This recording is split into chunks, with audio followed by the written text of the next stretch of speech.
தமிழ்நாடு பௌத்தர்கள் சங்க பேரவை சார்பில் மாநில சிறுபான்மையினர் நலத்தலைவர் மற்றும் உறுப்பினர்களுக்கு பாராட்டு விழா நடைபெற்றது. இதில் அமைச்சர் செஞ்சி மஸ்தான், விசிக தலைவர் திருமாவளவன் உள்ளிட்டோர் பங்கேற்றனர். கூட்டத்தில் பேசிய திருமாவளவன், சனாதனத்திற்கு மாற்று பௌத்தம் என்றார். நிகழ்ச்சியில் வைக்கப்பட்ட கோரிக்கைகளை ஏற்றுக்கொண்ட அமைச்சர் செஞ்சி மஸ்தான் முதலமைச்சரிடம் கொண்டு சென்று நடவடிக்கை எடுப்பதாக குறிப்பிட்டார். என்ற ஒரு கோட்பாடு உயர்த்தி பேசப்பட்டது அல்லது சனாதனம் உயர்த்தி பேசப்பட்டது, அதற்கு மாற்று தேவை என்கிற போதுதான் பௌத்தம் வளர்ந்தது. திராவிடம் என்பது தந்தை பெரியார் காலத்திலே பெரிதாக முழங்கப்பட்டது என்றாலும் கூட தந்தை பெரியாருக்கும் புரட்சியாளர் அம்பேத்கருக்கும் முன்னோடியாக இருந்த பண்டிதர் அயோத்திதாசர் தான் திராவிடம் என்கிற சொல்லை முதலில் உயர்த்தி பிடித்தார். தமிழ் பௌத்தம் என்கிற கோட்பாட்டையும் முதலில் உயர்த்தி பிடித்தார். இந்து ராஷ்டிரா என்றால் பௌத்த ராஷ்டிரா என்கிற இந்த மாற்று அரசியல் தான், இந்த மாற்று கோட்பாடு தான் இங்கே நீண்ட கால யுத்தமாக நடைபெற்றுக் கொண்டிருக்கிறது. மதத்தின் பெயரால், சாதியின் பெயரால் இந்த மண்ணில் நிலைத்திருக்கக்கூடிய பாகுபாடுகளை களைந்தெறிவதற்கு ஒரு மாற்று மருந்தாக, ஆல்டர்னேட்டிவ் மெடிசின் என்று சொல்லுவதை போல ஒரு மாற்று மாமருந்தாக புரட்சியாளர் அம்பேத்கர் அவர்களால் கையாளப்பட்டதுதான் பௌத்தம்.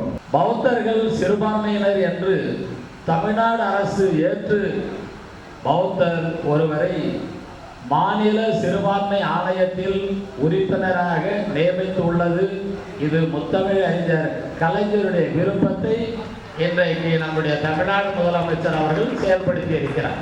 நாக்பூர் செல்ல புத்த மத என்ற பௌத்தர்களின் பயண செலவை தமிழ்நாடு அரசு ஏற்க வேண்டும், புனித பயணமாக என்று வைக்கப்பட்ட கோரிக்கையினை நிச்சயமாக மாண்புமிகு முதலமைச்சர் கவனத்திற்கு எடுத்து சென்று இங்கே நாடாளுமன்ற உறுப்பினர் எழுச்சி தமிழருடைய கடிதம் இதோடு இணைக்கப்பட்டு முதலமைச்சர் கவனத்திற்கு எடுத்து செல்வேன் என்பதை தெரிவித்துக் கொள்கிறேன். சென்னை அயனாவரத்தில் தாசில்தாரை தாக்கியதாக விசிக நிர்வாகி மீது போலீஸ் வழக்கு பதிந்துள்ளனர். சத்தியமூர்த்தி காலனியைச் சேர்ந்த சந்தான லட்சுமி என்பவருக்கு சொந்தமான நிலத்தை எதிர்த்தரப்பினருக்கு சாதகமாக அளவீடு செய்ததாக கூறி கடந்த 20ஆம் தேதி தாசில்தார் அலுவலகத்திற்குள் புகுந்து விசிக நிர்வாகி அசோக் தகராறு செய்ததாக கூறப்படுகிறது. இதுகுறித்து கேட்ட தாசில்தாரை தாக்கியதாக கூறப்படும் நிலையில் புகாரின் பேரில் விசிக நிர்வாகி மீது 3 பிரிவுகளின் கீழ் வழக்கு பதியப்பட்டது. இதனிடையே தாசில்தார் மீது விசிக நிர்வாகி அளித்த புகாரின் மீது வழக்கு பதியவில்லை என கூறி விசிகவினர் போராட்டம் நடத்த உள்ளதாக தகவல் வெளியாகியுள்ளது.